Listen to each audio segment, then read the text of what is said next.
Okay, here's the next following video. Basically, they had visitation that evening, that same day that he died.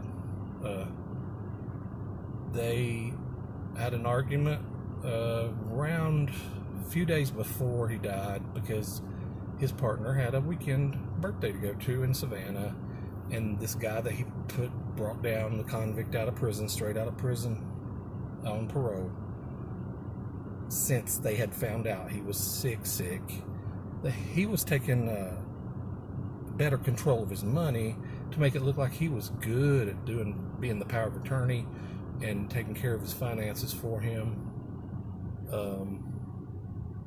and wouldn't let his partner have any money to go on the weekend, and told his partner that when something happens to Grady that he will give him the money and he can go on his weekend. That was that weekend, July 11th. That weekend after July 11th, the Saturday, Sunday, was his birthday weekend. So how did the people know that he was going to die? Because his partner actually told me that he went around telling all of his friends that he knew in the area that he's about to die, get ready for the funeral.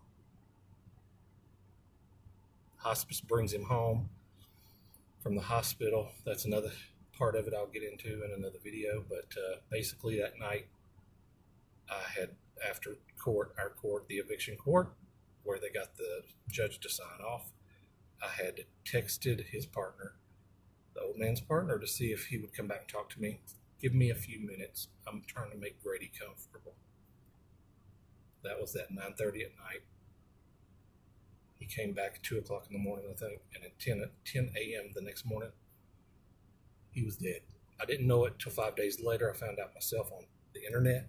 They still made it look like he was still alive by keeping the air conditioner on, the curtains closed, the lights on, and whatnot. I wrote the detective telling her I think there's some suspicious activity going on when I found out that he died. And she wrote me back stating that she was saddened that Mr. Payne, oh, by the way, an ex-mayor of 14 years of the city, he was the ex-mayor of Holly Springs. That looks like I'm sweating, but I'm not. It's just, well, I guess maybe I am. Stupid car heater. Anyway, the ex-mayor, 14 years, that I was taking care of, and 2 years prior, she came out with another detective, concerned that his partner was taking his money. This is all a big mess. I hope I can get it for y'all to understand. But basically, she told me that he led a fruitful life. She was not opening an investigation, that his sister-in-law was by his side as he died. That night, nobody else extra was at the house. Come to find out, 3 months after the fact, I found out they didn't have another will like they said they had. And I probated my will, and it's going through probate right now, but I'm homeless. Been homeless for 6 months due to the fact that they got me evicted.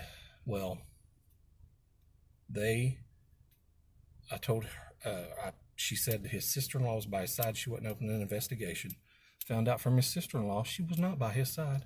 So why would two convicts or a convict let a detective know, or tell a detective that his sister-in-law was by his side when he died, if there wasn't some hokey pokey going on? And a detective to turn a blind eye. On top of that detective is a city, Holly Springs, Georgia, 2019, the safest city in Georgia. Now, I had previously had harassment report given to the city, a theft report given to the city. They did nothing for. Nothing.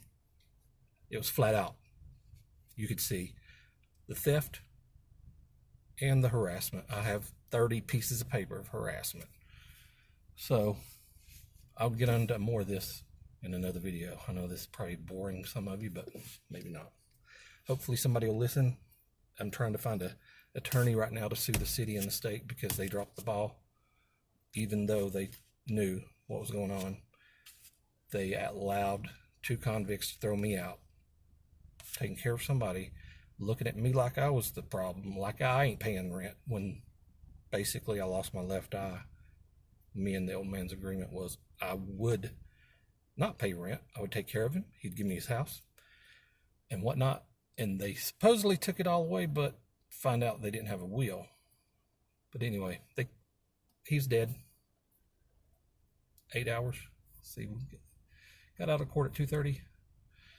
Let's just say 11, 15 hours after he got the writ, I was evicted, or he was dead. Anyway, another video soon to come.